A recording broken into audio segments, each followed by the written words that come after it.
In front of me is ALCATEL 1B 2022, and today I would like to show you how you can use voice recorder.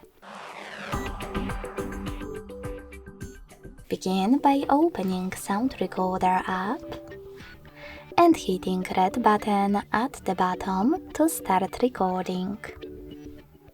As you can see, recording is on. To pause it or unpause it, hit the same button. To delete your file right away, hit bin icon on the left and confirm your choice in the pop-up. To end it and save it though, select checkmark on the right. Then name your recording however you want to and select save. As you can see, my recording is over here. To play it, click on it.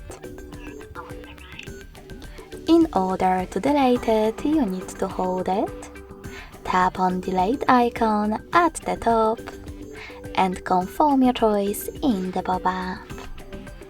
Thanks so much for watching. If you enjoyed this video, leave a like, comment and subscribe. Bye!